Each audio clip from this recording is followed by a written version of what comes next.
Ahoj, dobrý den, vítejte na mém kanále Czech by Zuzka, kde vám pomocí angličtiny vysvětluju českou gramatiku.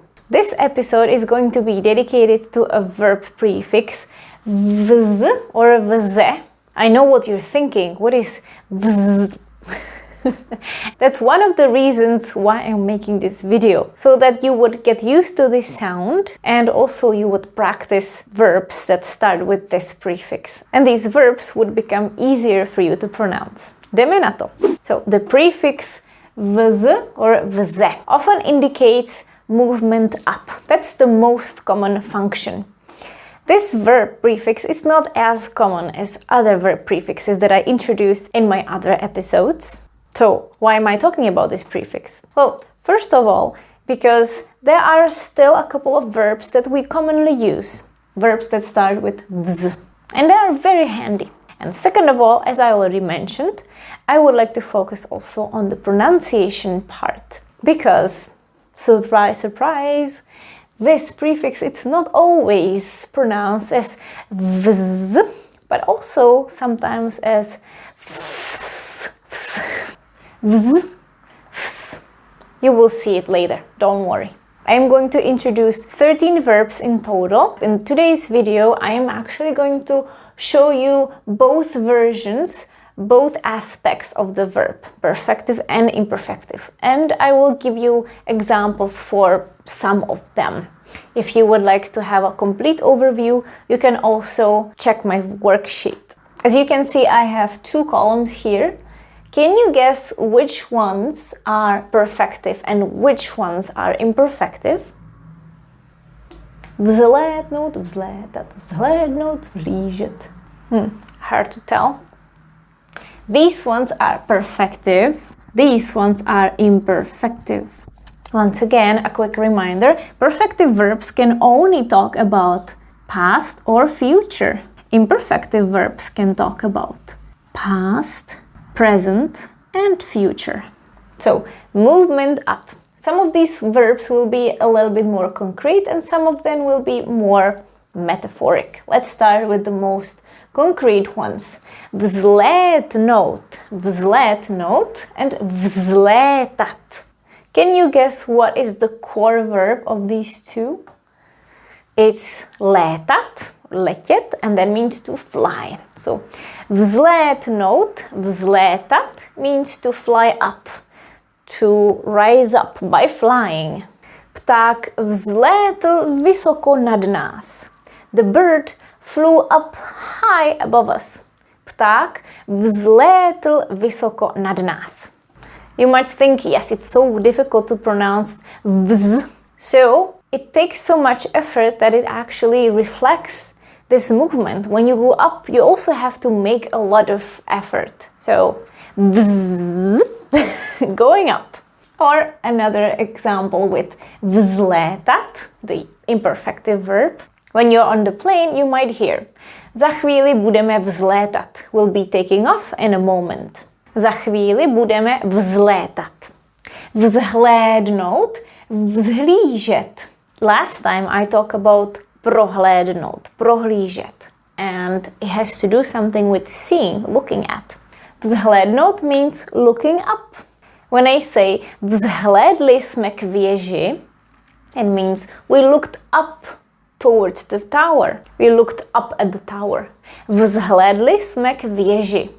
We don't have to say nahoru in this sentence because once you say vzhlédli, you know that your eyes will be looking up. Vznést se and vznášet se has a lot of meaning, so I am going to talk about this verb a little bit more, actually about both of them. First, I'm going to talk about the version that actually has the reflexive part, se. Vznést se and vznášet se, which is a little bit more common. Vznést se means that something starts slowly ascending, starts rising slowly. So unlike vzlétnout, it's a little bit slower. Vznést se.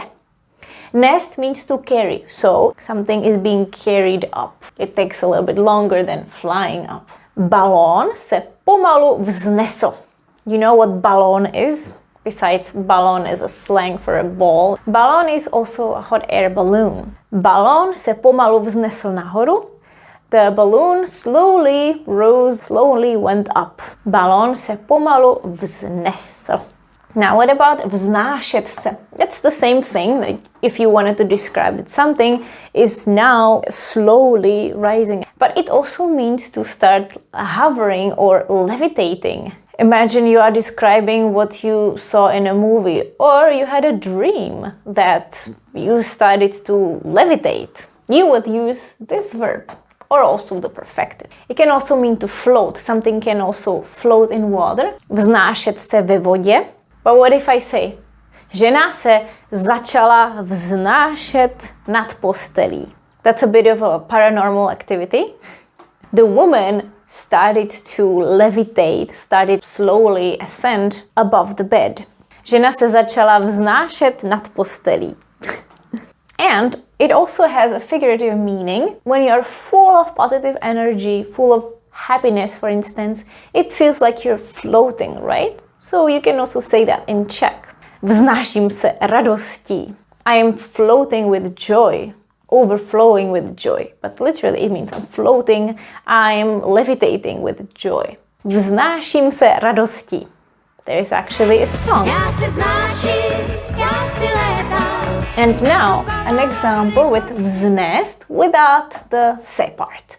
Vznést or also vznášet. You can also use it in connection with words like dotaz. Vznést dotaz, ask a question, but very formally said. To raise a question. Vznést dotaz. Another expression would be vznést obvinění. Vznést obvinění means to raise an accusation.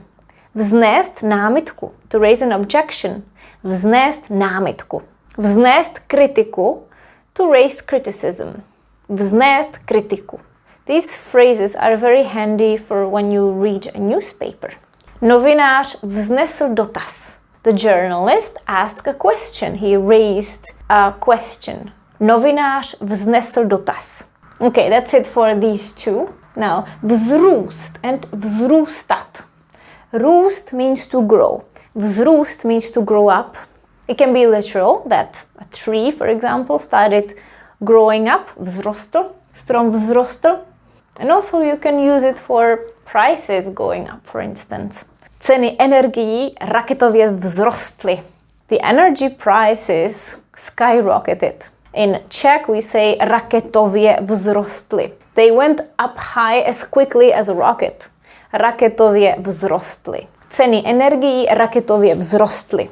Now, vzbudit se and vzbouzet se, this one is not that common, but it exists. We often use vzbudit se, the perfective version. This means to wake up. Now, last week I talked about probudit se. Probudit se means to wake up too. There is a slight difference though. Vzbudit se means that your body wake up.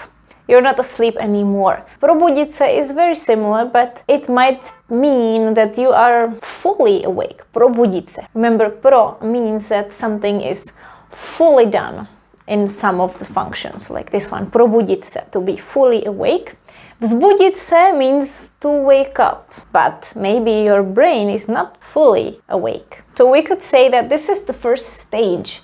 Nejdříve se vzbudím, first I wake up, potom se probudím, and then I fully wake up. A potom vstanu, and then I get up. Až se vzbudíš, zavolej mi. Call me when you wake up. Až se vzbudíš, zavolej mi. So that means maybe the first thing you do after you wake up, just call me. You open your eyes and you call me. Zavolej mi, až se vzbudíš. You could also use this without the se part. You could also say vzbuď mě. Wake me up. Vzbuď mě. Here's one great example where you would also feel the difference. If you want to say that coffee wakes you up in the morning, for instance, you would use probudit. Ráno mě probudí jedině káva. Only coffee wakes me up in the morning. Ráno mě probudí jedině káva. Doesn't mean that the coffee says, hey, wake up from your dream. It's the second stage. The first stage would be that somebody or something, an alarm clock, wakes you up. And the last verb, vzpamatovat se, very important. It has to do something with your mind as well. Pamatovat, paměť, mind, memory. Or vzpamatovávat se. Vzpamatovat se means to recover from a shock, for example. You heard something very disturbing or you saw something very disturbing and then you need to recover from this. If it's difficult, then you can say, nemůžu se z toho vzpamatovat. I can't seem to get over it. I can't get over it. Nemůžu se z toho vzpamatovat. Z toho, co jsem viděla. I can't just get over it from what I saw. Or if somebody is not being themselves or they are acting a little bit weird, you can also say vzpamatuj se. Vzpamatuj se, kind of like open your eyes and see what's going on. You need to act. Vzpamatuj se. Now about the pronunciation. Can you guess which of these verbs are actually pronounced as vz, as they are written? Vz, vz, vz, vz. And which ones are vs, vs, vs? Now it's very easy because only one of them is pronounced, or like one pair is pronounced as vs. And that is this one, the very last one. Vzpamatovat se, vzpamatovávat se. Vs, vs. Vzpamatovat se. And why? Because the following letter is p. And p, the sound p, is voiceless. If you don't know what I'm talking about and you would like to know, then you can look at this chart. I often mention it in my videos. And if you would like to know even more about it, then you can also watch this video. There is a part about the pronunciation in a little bit more detail. So remember, vzpamatovat se. Say it with me. Vzpamatovat se. Vzpamatovat se. Vzpamatovat se. Versus vzbudit se. Vzbudit se. Vzbudit se. Vzbudit se. I know, it's a little bit of a training. Vzbudit se. Or vzlétnout. Vzlétnout. Vzlétnout. Okay, enough of that. This category is going to be brief. The function in this category is horizontal movement, either towards a place or a person or away from. Again, I wrote perfective verbs and their imperfective counterparts. Vzkázat, vzkazovat. Here is vs. So this is vs sound. Vzkázat. To pass on a message. For example, you call and you're asking for the general manager and he's not in the office. So the secretary says, pan ředitel tady není. Mám mu něco vzkázat? The manager is not here. Should I leave a message? Vzkázat, to pass on a message. Pan ředitel tady není. Mám mu něco vzkázat? So the movement is like this, to pass a message to this person. Vzdálit se a vzdalovat se. This is related to daleko, when something is far. Daleko. Vzdálit se, to get away, to get far. Vzdalovat se, to be getting far, to move away. Vzdalujeme se od břehu. We're moving away from the shore. Vzdalujeme se od břehu. Vzdát se a vzdávat se. This means to give up something or to give up, simply give up. It could also be related to the movement up, because if you say vzdávám se means I surrender. Vzdávám se, I surrender. But if you are motivated, you will never give up. You would say nikdy se nevzdám. Nikdy se nevzdám. I will never give up. Or I will never surrender. That's the second meaning. Remember this phrase. Nikdy se nevzdám. These four are obviously vzd. Vzdálit se, vzdalovat se, vzdát se, vzdávat se. Another brief category. When something starts existing, we can also, in a couple of verbs, use the prefix vz. Perfective, imperfective. Vzniknout a vznikat. Come into existence. For example, vznikl obrovský zmatek. A great chaos arose. I recommend you look up this verb because it appears in many phrases. Anytime you want to describe that something started existing, something was created, you would use this verb. And finally, a verb that actually has the vocalized prefix vze, vzejít, and vzcházet. This one is not very much used, but it does exist as an imperfective form. Let's focus on vzejít.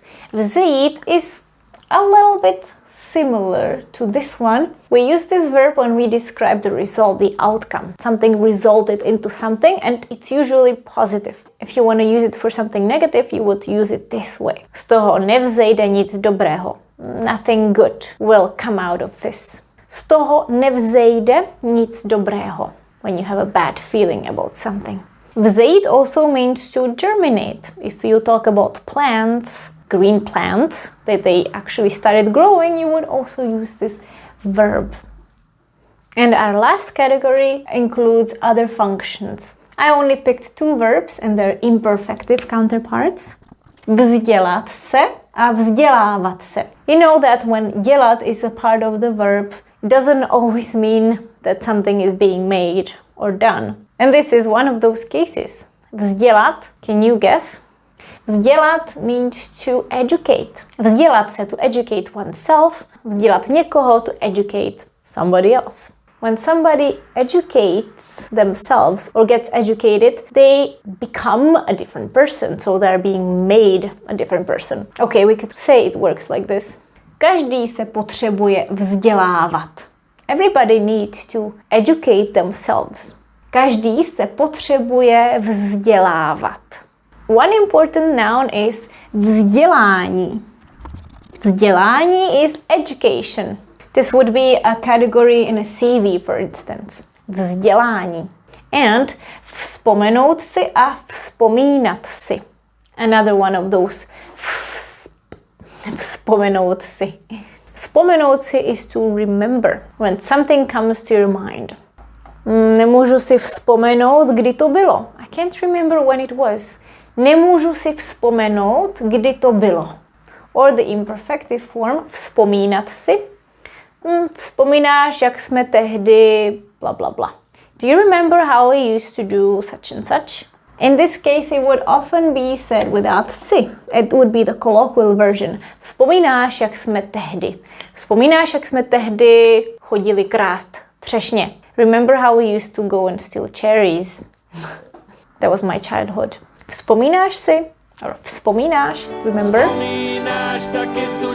And since I started with nouns, I would also like to add here the noun vzpomínka. A memory. Vzpomínka. Vzpomínka. A to je ode mě všechno. Thank you so much for watching. I know that these prefixes are not the easiest part. I do believe it's important to see these prefixes every once in a while, because then when you see them in action in a text or when you hear it, you might not feel as intimidated by them. Vzdělávejte se a nikdy to nevzdávejte. Educate yourself and never give up. Don't forget to check the worksheet if you would like to have extra practice. It's for free this time. Mějte se krásně a uvidíme se zase ve čtvrtek. Ahoj!